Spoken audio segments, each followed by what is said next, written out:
Bonjour, bonjour. Ah ok, on est comme ça ici. Très bien. J'aimerais commencer cette vidéo par vous dire un gros merci. Vous avez été un peu plus nombreux que prévu à vous intéresser à ma vidéo de la semaine dernière. Et vos petits messages m'ont fait beaucoup plaisir, à la fois ceux que je connais et ceux que je connais pas. Donc voilà, gros merci. On va éviter de parler trop parce que sinon je vais chialer. Wouh! J'avais envie de faire une vidéo aujourd'hui. Parce que Netflix m'en a donné l'occasion. Mardi, ils nous ont annoncé qu'ils allaient remasteriser un dessin animé qui me tient beaucoup à cœur et c'est Avatar, le dernier maître de l'air. J'ai pas les mots devant une telle annonce, j'étais pas préparée. C'est assez bizarre comment les choses sont faites parce que je viens juste de finir de regarder tout le dessin animé. Enfin, je l'avais déjà regardé avant, hein, mais je me suis dit, bon allez go, on va binger tout ça. Il y a 2 jours, j'étais en train de me lamenter parce que j'avais fini et que j'en avais plus et que j'en voulais d'autres, etc. Et bam! Netflix me sort, go faire une série avec des vrais gens dedans. Trop bien. Si vous connaissez un peu l'univers et tout ça, vous êtes sûrement au courant qu'il y a déjà une adaptation qui a été faite en 2010. Donc c'est un film qui a posé beaucoup de problèmes pour faire court. Donc déjà la première chose qui va pas avec cette adaptation de 2010, c'est que les créateurs originaux n'ont pas fait partie de la production. Même si Nickelodeon en ont fait partie, les créateurs originaux ont été complètement évincés du projet. Et en gros ils ont fait n'importe quoi, hein, voilà, c'est du gros n'importe quoi. Quand on regarde les notes des internautes, des critiques, etc, c'est vraiment... Enfin, il est dégueulasse ce film, il n'y a pas d'autre mot. Il est dégueulasse. La grosse chose, je pense, qui a fait que son succès n'a pas été franchement bon auprès des fans, c'est que le casting est absolument déplorable. Les gars ont fait du whitewashing puissance 1000. Petite note pour ceux qui savent pas ce que c'est le whitewashing, ça veut dire que tu prends des blancs pour jouer des pas blancs. En gros, voilà, c'est pour faire court et simple. Les 2 gros problèmes, c'est Sokka et Katara qui sont noirs dans la série, enfin noirs métis dans la série, et blancs, très blancs, dans le film. L'acteur qu'on peut mentionner spécifiquement qui n'est pas blanc, c'est Dev Patel qui a joué Zuko, mais constatez par vous-même qu'il y a un petit souci quand même au niveau du casting. J'ai même essayé de re-regarder le film avant de filmer cette vidéo parce que je me suis dit je vais pas faire une vidéo sur un film en le déglinguant alors que je l'ai vu il y a très longtemps, ça se trouve il y a des points positifs que je n'avais pas remarqué la première fois. J'ai pas réussi. Ce film est douloureux, c'est douloureux, il n'y a pas d'autre mot, c'est douloureux. Comme le film s'est fait bâcher, je pense que Netflix ils ont... Disons que la barre est très haute. Pour nous faire plaisir, il va falloir y aller. Il faut que Netflix se prépare au fait que les fans on a des grosses attentes et franchement on va pas faire de cadeaux quoi. On va être horrible. Donc lorsqu'ils ont fait leur annonce, il y a plein de bonnes nouvelles qui nous sont arrivées. La première bonne nouvelle c'est que Di Martino et Konietzko, les créateurs originaux, vont faire intégralement partie de la production de la série qui va commencer en 2019 d'ailleurs. C'est une méga bonne nouvelle, ça veut dire que les gars, enfin je veux dire... Je suis trop contente. C'est leur univers, donc il n'y a que eux qui peuvent réussir à en faire quelque chose de bien. C'est pas pour rien que la légende de Korra, c'est... Bah, beaucoup disent que c'est moins bien, mais moi je trouve ça tout à fait cool. Franchement, le fait qu'ils soient là tous les deux, ça fait une grosse différence. On va prier pour qu'ils se mettent pas en mode J.K. Rowling et qu'ils se laissent pas faire piétiner par des abrutis et que leur univers soit pas détruit par des gens, je vous en supplie.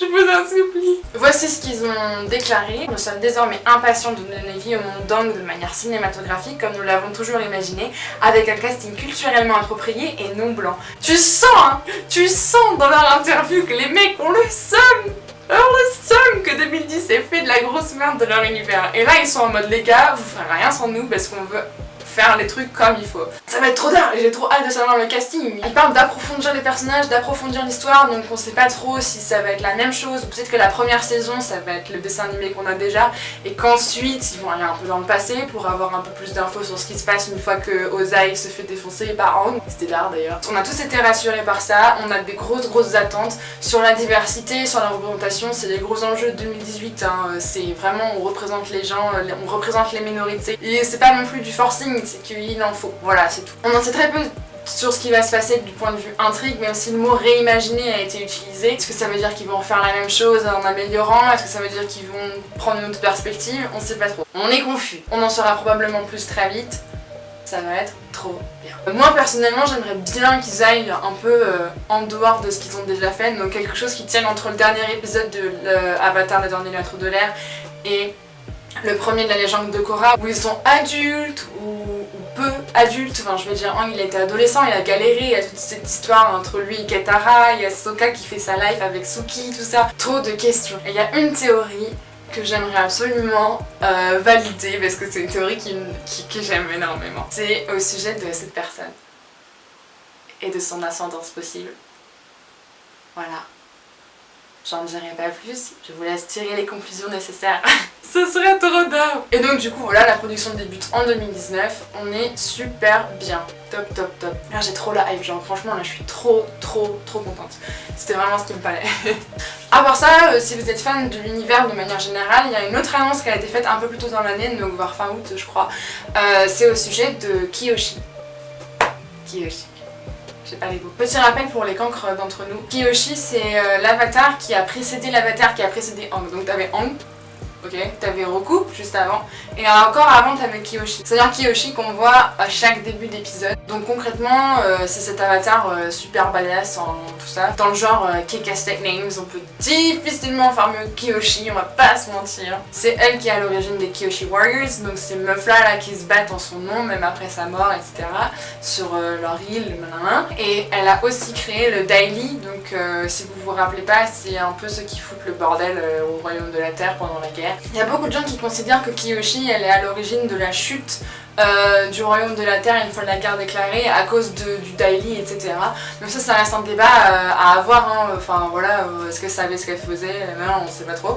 Et justement c'est ça le truc, on sait pas, on sait rien. À part tout ça, et le fait qu'elle était immense et qu'elle avait des grands pieds. On n'a absolument aucune idée de qui elle est, etc. Et donc il a été annoncé fin août qu'il allait avoir 2 romans qui allaient être publiés à son sujet. Le premier est à paraître en juillet 2019. Là encore les créateurs et Nickelodeon feront partie de tout le processus de création. On sait que ça va tenir la route. Ce sera pas une meuf de Wattpad qui aura trouvé un éditeur quoi. Hein, parce que ça on en a marre. Ça va être quelque chose qui va franchement tenir debout et j'ai vraiment hâte d'en savoir plus. On peut déjà précommander le premier bouquin, donc je vous laisserai un lien dans la description si ça vous intéresse. Moi j'ai pas les mots, hein. Kyoshi c'est vraiment un personnage que j'adore. Di Martino a dit que Kyoshi c'était un personnage sur lequel on lui posait énormément de questions. Elle est si mystérieuse, on sait rien du tout d'elle et donc on va enfin avoir des réponses. Et trop hâte quoi, j'ai trop hâte. Bref, que du bon pour notre petite fandom, c'est vraiment notre année, hein. Je sais pas ce qui leur arrive mais je sais pas, ils nous ont entendus, ils ont entendu nos prières. Trop bien. Et donc en attendant, il n'y a plus qu'à se refaire un rewatch encore une fois. Toutes les saisons d'Avatar sont sur Netflix, il y a des sites internet pour regarder Korra, enfin la légende de Korra gratuitement. Regardez la légende de Korra, c'est trop bien. C'est totalement autre chose. On avait d'abord Aang qui était en galère parce qu'il connaissait 0 élément, alors que Korra, quand on commence la série, il n'y en a qu'un qu'elle maîtrise pas et elle le maîtrise relativement vite au final, enfin moins bien mais elle le maîtrise vite et voilà, elle est déjà adulte, trop badass, tout ça, enfin bref. Merci Seigneur pour la légende de Korra. C'est donc sur ces messages que je vais vous laisser pour aujourd'hui. J'espère que ça vous a plu. Pour la prochaine vidéo, je pensais éventuellement à faire une espèce de questions-réponses bidule truc. Donc je vais vous laisser le lien de mon Curious Cat, je sais pas si vous connaissez, c'est un peu comme le Ask mais en mieux. Je vais vous laisser le lien en bas, de façon que vous puissiez me poser les questions que vous voulez. Vous pouvez les mettre en anonyme, il n'y a pas de souci, vous pouvez mettre votre nom, il n'y a pas de souci non plus. Mais j'espère qu'à un moment donné, il y en aura assez pour faire une petite vidéo. Ce sera probablement pas pour la prochaine vidéo, mais pour une prochaine vidéo.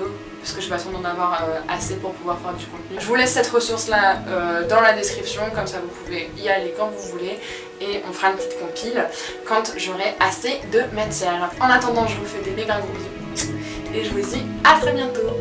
Adios!